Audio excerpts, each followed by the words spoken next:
buscando un trasplante de riñón porque desde que tengo 12 años me dio diabetes. Me dijeron que yo tenía los riñones muy pequeños y que no estaban haciendo el trabajo que deberían hacer. Mi hijo pues nació con insuficiencia renal. Desde que nace nos dicen que va a necesitar un trasplante, pero no lo puede recibir así luego. Necesitaba ganar talla y peso para poder recibir pues, un riñón de un adulto. Mi esposa, que fue la que me donó, fue la que investigó posteriormente dónde podíamos, pues ahora sí, endeudarnos para poder realizar lo que es un trasplante.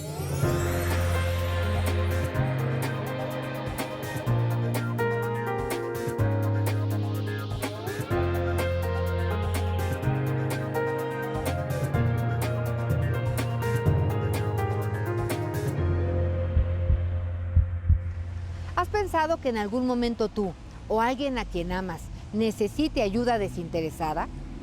La vida es impredecible. Nadie escapa a la muerte, pero lo que sí podemos hacer es tomar decisiones en tiempo y forma. Por eso hoy queremos platicar del trasplante de órganos. Bienvenidos a Hagamos que Suceda. Veo la indiferencia de la gente al no querer donar y me da tanta tristeza y tanto coraje. Digo, no quiero nunca ver, o sea, yo lo veía y decía, no, porque esta enfermedad es hereditaria. Mis hijas, Dios no lo quiera, algún día necesitan un órgano y yo ya no lo tengo, pero quisiera que la gente fuera más consciente, que donara, que diera vida. Mi mamá, ella no puede porque es diabética y es hipertensa. Y pues mi hermana, somos nada más 2 hermanas, somos 2 mujeres. La verdad, no quiero el de mi hermana, porque si a mí me llegara a pasar algo, pues yo quisiera que mi hermana se quedara conmigo. Y como que, no sé, no me gustaría dejarla incompleta.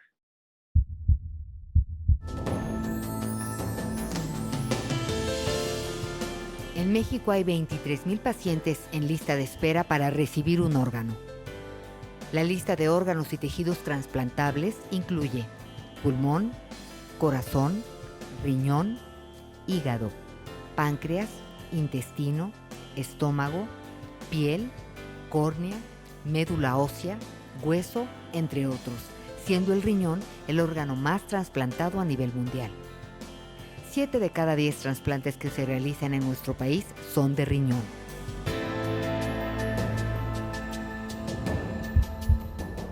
Se hacen 3,000 trasplantes de riñón al año en México, de riñón. El 70% proviene del órgano de una persona que donó en vida. Podemos donar sangre, podemos donar células hematopoyéticas con fines de trasplante de médula ósea y básicamente lo que podemos donar en vida. Después del fallecimiento, aclaro, si morimos por parada cardíaca, se detiene el corazón, ya fallecí, puedo donar tejidos, que es córnea, las 2 córneas, y puedo donar piel, puedo donar tejido musculoesquelético, que esto va a ayudar a que muchas personas que recuperen su función por falta de un hueso, un cartílago, un tendón, o personas que han sufrido quemaduras importantes, recuperen su bienestar con trasplante de piel. Entonces, creo que pues, hay una gran oportunidad de ayudar a muchas personas con el acto de donar. El 30% pues, se ha logrado gracias a la donación altruista y voluntaria de una persona que falleció y su familia reforzó y apoyó su decisión de donar y se tomaron esos órganos con fines de trasplante. Que cuando una persona tiene muerte cerebral es igual a que ya falleció. Y cuando tú entiendes que una persona en muerte cerebral se le mantiene con vida el cuerpo, por decirlo de una forma, ¿no? Intubado, ¿para qué? Para poder mantener estables esos órganos y si la familia desea donar, que se donen. Entonces, me costó muchísimo trabajo entender que Alejandro estaba muerto.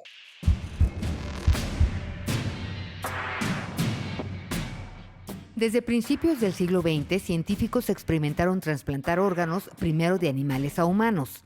En Rusia, en 1933, se realizó el primer trasplante de riñón humano de un donante fallecido.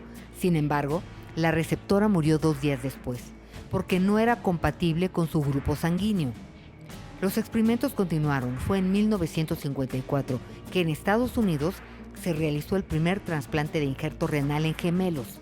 El receptor sobrevivió 20 años. Por fin, se había roto la barrera de poca supervivencia. En México fue en 1963 cuando se realizó el primer trasplante renal en el Centro Médico Nacional, hoy siglo XXI, del Instituto Mexicano del Seguro Social. Gracias a este procedimiento, el paciente vivió casi 30 años más. Durante los 80, México tuvo un avance significativo en este campo. Se realizaron con éxito los primeros trasplantes de hígado, páncreas y corazón, lo que aumentó la esperanza de vida en una persona trasplantada. En ese 21 de julio de 1988 iniciamos ya el trasplante, tomamos el corazón del donador, lo aplicamos en el receptor de los que teníamos, el ideal, y fue como se hizo a las 10:03, vimos latir el corazón ya en una posición diferente a su sitio original, que fue del donador, lo pasamos al receptor y ahí surgió el gran trasplante. México fue pionero en la realización de trasplantes. El primer trasplante de corazón se hizo en México, en toda Latinoamérica. El primer trasplante de extremidades también se hizo el primero en Latinoamérica, fue en México. Pero en México se hace mucho trasplante de riñón, que es uno de los órganos que más se necesita, pero desafortunadamente se hace trasplante de donador vivo. Cuando una persona necesita un trasplante, debe seguir un procedimiento de acuerdo con la Ley General de Salud. El hospital autorizado hace la inscripción en el Registro Nacional de Trasplantes de manera gratuita. Al paciente se le entrega un número de registro que permanecerá hasta que reciba el trasplante. Un comité interno de trasplantes selecciona a los donadores y receptores. El traslado de los mismos hasta su destino, que es el receptor, que el receptor también no se le puede asignar un órgano a una persona que no esté en este Registro Nacional de Trasplantes, porque pues se supone que, o se da por hecho, que en el momento de estar en un registro en espera de un trasplante, ya fuiste estudiado en un hospital, en base a un protocolo, cumples con los requisitos, y el comité de trasplantes ya lo sesionó y dijeron sí, cumple con los requisitos, lo suben al sistema, y esto nos permite tener otro control y otro filtro para no evitar que nuestra normativa y nuestra estructura y nuestras instituciones permiten llevar a cabo un procedimiento lo más equitativo y transparente para que el órgano que se genera llegue a su destino de acuerdo a como lo establece nuestra Ley General de Salud. Te meten a la lista de espera cuando estás en espera de donador cadavérico. Pero la lista es larguísima, es como de 7 años. A pesar de que somos jóvenes, pues todavía nos queda un largo rato de espera. Entra uno en la lista de donadores, que son los donadores cadavéricos, ¿no? Estuvimos, yo creo que unos 6 meses que estuvimos en la lista, que fue durante el proceso que iniciamos para ver la compatibilidad de que yo le podía donar el riñón. Y en el momento que me dijeron que yo ya podía donar el riñón, entonces tomamos la decisión y ya no esperamos más. En donde se llevan a cabo atención a la salud, particularmente en relación a trasplantes, debe de existir un organismo nacional que coordine, regule, supervise y registre toda la actividad de donación y trasplantes, desde que se genera un donante hasta que se trasplantan los órganos o tejidos donados. Tiene que haber un seguimiento. También tiene que haber un registro de personas que ocupan un trasplante, tanto de órganos como tejidos.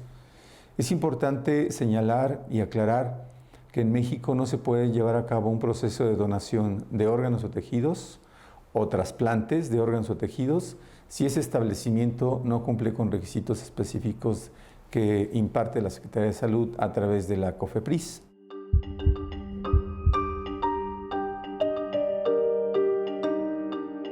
Se hicieron mucho estudio para ver realmente, una, si yo estaba apto para un trasplante. Y 2, que ella estuviera 100% sana, porque no nada más era de que, ay, ya, yo le quiero donar, yo soy la mano y yo soy tu donador. No, lleva un proceso. Ese proceso es estudios de compatibilidad, que ella esté sana. Ya cuando llegaron los estudios de que éramos compatibles, pues ya ni lo sentimos esa misma emoción, ya estábamos muy, pues ya no sé ni con los ánimos que teníamos, yo no me creía el momento de la cirugía, ¿no? Hasta que ya nos llevaban a quirófano fue cuando dije, ahora sí esto es verdad. Y la verdad, pues sí, fue un proceso muy grande. En ese momento también te llega a pensar mil cosas de que, ¿y si no funciona? ¿Y si me voy a morir en la operación? ¿Y qué va a pasar? Mis hijas, ella, más que nada. Y oírlo cómo estaba fue lo único que necesitaba, la única gratificación que necesitaba. Llegó el momento de me dicen, no te preocupes, dice, soy yo te voy a donar. Dice, lo hago por ti, lo hago por mí, porque quiero y por nuestras hijas que tenemos. Lo que quiero es que echemos adelante. Mis hijas que siempre estuvieron ahí al pie del cañón, o sea, cuando Luis perdió la vista, mis hijas se hicieron cargo de él mientras yo trabajaba. Después de la cirugía, ay, me dan ganas de llorar cuando me acuerdo que mi hija tuvo que bañarme. Fue un proceso para todos de unión. Toda donación de órganos es altruista, sin fines de lucro. En vida puede ser donador toda persona mayor de edad que tenga buena salud tanto física como mental para que pueda expresar libremente su voluntad. Antes de realizar cualquier procedimiento es necesario hacer una prueba de compatibilidad para que el paciente no rechace el órgano trasplantado. Hay estudios previos que se hacen para los pacientes para poder asegurar la compatibilidad y que no sean rechazados, principalmente de grupo sanguíneo y algunos otros estudios específicos. Y una vez que te extirpan el riñón, me lo colocan a mí, siempre y cuando seamos compatibles. Y en esa compatibilidad, pues ya yo recibo el riñón, me dan un tratamiento inmunosupresor para poder asegurar que voy a recibir el riñón y mi cuerpo no lo va a reconocer como algo extraño y no lo va a rechazar, y de esa manera podemos hacer el trasplante de un donador vivo. Si nosotros vemos que el donante tiene una predisposición a ser diabético, a ser hipertenso, porque tiene antecedentes, porque en los exámenes de laboratorio sale que es prediabético, bueno, pues no lo arriesgamos porque sabemos que en algún momento va a requerir de la funcionalidad de sus dos riñones. Entonces, la verdad es que un donante sí requiere de un estudio previo, de conocer sus antecedentes, de conocer sus hábitos dietéticos, porque sabemos que no podemos ponerlo en riesgo después de que done un riñón. Se pone mal y bueno, pues ahora tenemos a dos pacientes enfermos, ¿no? El que necesitaba inicialmente el riñón y ahora pues el donador que pues tenemos solamente con un riñón, ¿no? Entonces sí es importante someterse a una evaluación integral para poder decidir si eres capaz o eres un donante ideal para ese receptor. Esos héroes maravillosos que son los donadores vivos. ¿Por qué? Porque hay unos testimonios maravillosos de ese papá que hace 15 días me habló a mí, todos estamos vivos. Como le dije, miren qué suertudo chamaco, primero lo parió su madre y ahora lo parió su padre. ¿Por qué es eso? Regresarle la vida. Entonces, claro, hay que entenderlo con alegría.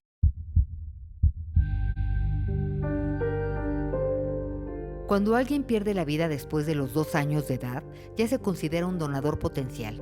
Es necesaria una valoración médica y el consentimiento de sus familiares. Se puede hacer una donación múltiple, dependiendo del estado de sus órganos y tejidos.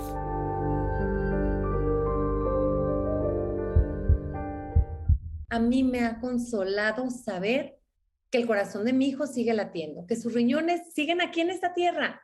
Él ya se fue hace 16 años y sin embargo un cachito de él sigue aquí. O sea, si yo no hubiera estado acompañada correctamente por una coordinadora hospitalaria que le supo pedir los órganos a mi esposo. Si yo no hubiera estado acompañada por mi esposo, que estaba mucho más preparado para decir que sí, las cosas hubieran sido distintas. Ahí fue cuando yo entendí que teníamos que preparar a más personas para decir que sí. Cuando escuché al pediatra de mi hijo decirme, tienes 6 nuevos hijos, me acaban de decir que ya se hicieron los trasplantes y todos están bien.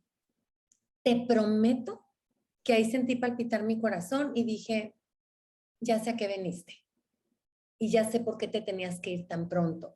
¿Por qué? Porque los órganos de Ale eran del tamaño perfecto para esos niños de 14 y 15 años que recibieron sus riñones. Cuando la persona ya tuvo muerte cerebral, pues todos los órganos poco a poco, al ya no haber un órgano regulador como es el cerebro, los órganos poco a poco empiezan a dejar de funcionar. Entonces es lo más rápido que se pueda. Habitualmente 24, 48 horas. Ya después de ese tiempo, habitualmente los órganos ya no están en posibilidad de ser trasplantados. Entonces todo el proceso tiene que ser rápido. Entonces, y luego ahí viene la logística de extracción. Cuando la familia decide donar todo, que hemos tenido donaciones de corazón, pulmón, hígado, riñones, y pues no hay, de repente no todos se van al mismo hospital. El corazón se va a un hospital, a La Raza, por ejemplo, en la Ciudad de México, los pulmones se van a Monterrey, el hígado se va a Guadalajara. Entonces sí es todo un tema de coordinar. Hemos tenido 3 o 4 helicópteros parados afuera en el aeropuerto esperando trasladar los órganos. Entonces toda esta logística se le tiene que explicar a la familia. Después de extraídos los órganos, por ejemplo, el corazón tiene 6 horas para volver a conectarse, si no ya no sirve. El hígado tiene entre 8 y 12 horas para volver a recibir circulación. Los pulmones también tienen un lapso de 8 horas. Y los riñones tenemos hasta 24 horas para trasplantarlos.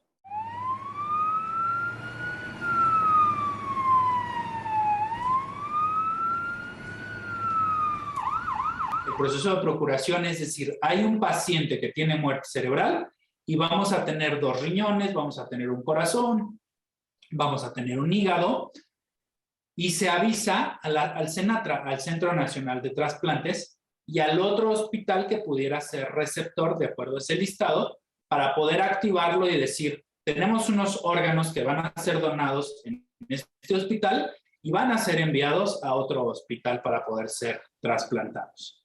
Entonces ahí los coordinadores de trasplantes de los 2 hospitales se ponen de acuerdo para poder justo pues coordinar tanto la salida del órgano del paciente hacia el otro paciente que lo va a recibir.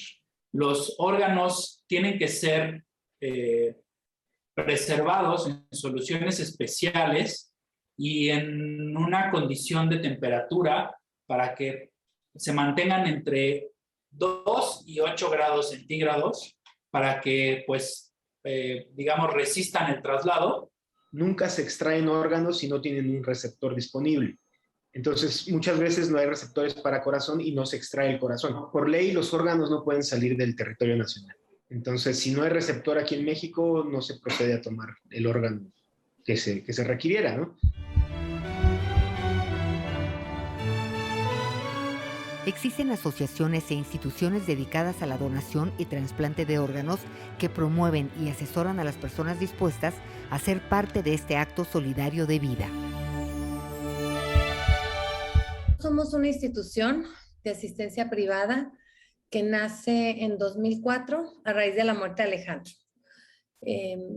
Alejandro era el segundo de mis hijos, tenía en aquel entonces uno de 5, a Ale de 3 y a Diego de 1 año 8 meses. Donamos sus órganos y ahí es donde se hace afortunada. ¿Por qué? Porque entendimos que a través de la donación de órganos hay trascendencia. Seguiré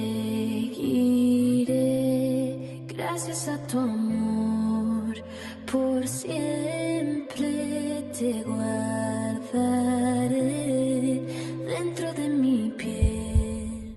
Como donador vivo, la verdad es que es una experiencia maravillosa poder saber que le estás dando vida a alguien, ¿no? Fíjate, a lo mejor fue mi hijo, yo lo quiero mucho y yo daría todo por él, lo di todo por él, pero a lo mejor si yo tuviera la oportunidad de darle un órgano a otra persona, aunque fuera un desconocido, la verdad es que es algo increíble, es una sensación maravillosa de poder saber que tú tienes el poder de ayudar a otro en esa magnitud, de darle vida a alguien, es una sensación especial. En México es el país donde más trasplantes de donador vivo se hacen del resto de los países de Latinoamérica. La asignatura pendiente desde antes de la pandemia era el tema de donación de órganos. No se ha podido establecer un adecuado sistema de donación de órganos que permita pues, que todas las personas que fallecen puedan convertirse en donadores de una manera segura y efectiva. Entonces, esto es lo que la asignatura pendiente. México, tristemente, es uno de los países con las tasas más bajas de donación.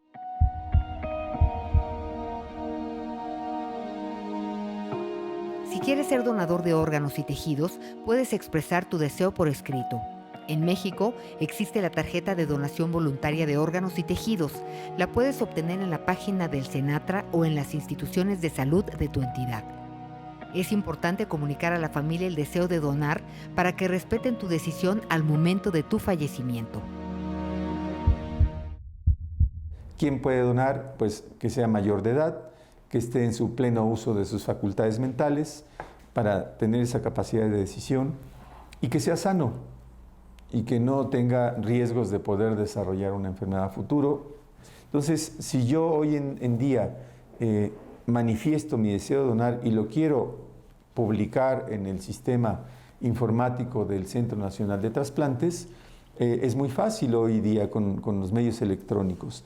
Tenemos pues en Facebook, Facebook Senatra, existe un módulo de atención, existe correo electrónico senatra@salud.gov.mx, en el momento en el cual pues, se tienen que tomar decisiones, momentos difíciles, momentos muy complicados, en donde lo que menos quiere un profesional de la salud es acercarse a una familia en el pleno lecho de dolor para preguntarle si su familiar algún día les había platicado que si estaba de acuerdo con la donación de órganos o tejidos o no. Entonces, que yo tenga un documento de estos no es una situación oficial o legal, no tiene un valor legal en este momento. El valor importante es que nosotros lo comuniquemos con nuestra familia. Sí, nunca se procede a una donación si la familia no autoriza. Aquí en México dices que sí, pero alguien tiene que validar, ¿no? Pues tampoco vamos a llegar nosotros y pues ahora dona porque dona, ¿no? Es un tema de sensibilidad, de entender que hay una familia que está pasando por el peor momento de sus vidas. Pero lo más importante es que tú en la sobremesa lo hables con tu familia, porque al final del día quien va a tomar la decisión de si sí se toman tus órganos o no se toman sus órganos, va a ser tu familiar próximo que esté contigo en el hospital a la hora de tu muerte. Entonces, si tú no lo hablas con tu familia no va a saber. Y muchas veces sabiendo la familia, también se nos rajan. Debido a la pandemia, muchos tratamientos médicos, incluida la donación y trasplante de órganos, se vieron afectados.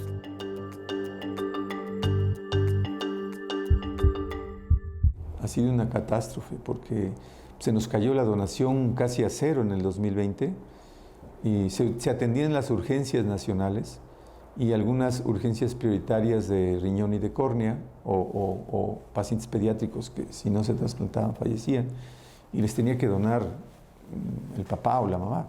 Ha sido terrible porque hoy día tienes que cuidar que el que dona no tenga COVID, que el personal sanitario que trabaja en esto no tenga COVID, que los familiares no tengan COVID, que el receptor no tenga COVID. Y bueno, pues esto nos ha puesto en una situación muy, muy compleja, no solo en México, a nivel global, en todo el mundo. Pero afortunadamente pues hemos aprendido ya a vivir y a convivir con el COVID y empezar a resolver todas estas situaciones de emergencia sanitaria que nos han perjudicado tanto. Que tienes que pasar, es un proceso muy, muy largo para que te analicen tanto a ti como a la persona que te puede donar. Y en eso se viene la pandemia, cierran la raza, o sea, nos quedamos un año sin saber qué iba a pasar con el trasplante. Y apenas hace 2 meses retomamos otra vez los estudios y nos dijo la doctora, mira, yo sé que hay mucha gente esperando el trasplante desde hace 8 o 9 años. Dice, lo tuyo no es de tanto tiempo, pero es tu decisión. La situación ahorita en el hospital es muy crítica. Dice, tenemos 3 pisos de COVID. Entonces, se les se le está dando la opción de poner en pausa tantito el protocolo en lo que depuramos un poco de gente de aquí.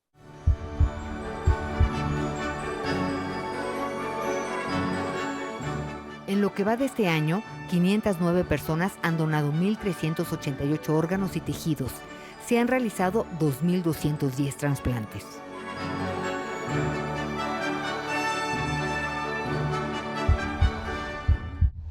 Si tienen la oportunidad, la verdad es que no lo duden. Sí, hay miedos y todo, pero la sensación de eso, de poderle dar vida a alguien más y todo es, no sé, te hace sentir diferente, te hace sentir un superhéroe. La tarea es muy grande. Creo que hay un compromiso enorme con nuestra sociedad y nosotros podemos convertir a nuestro país en un país de donantes. Hagamos que esto suceda, trascendamos en vida con la donación de órganos y tejidos. Recordemos que donar órganos es un tratamiento médico que solo es posible gracias a la voluntad de todas aquellas personas que dicen, sí, soy donante. Aquí estarás, tu luz jamás se apagará. Hagamos que suceda.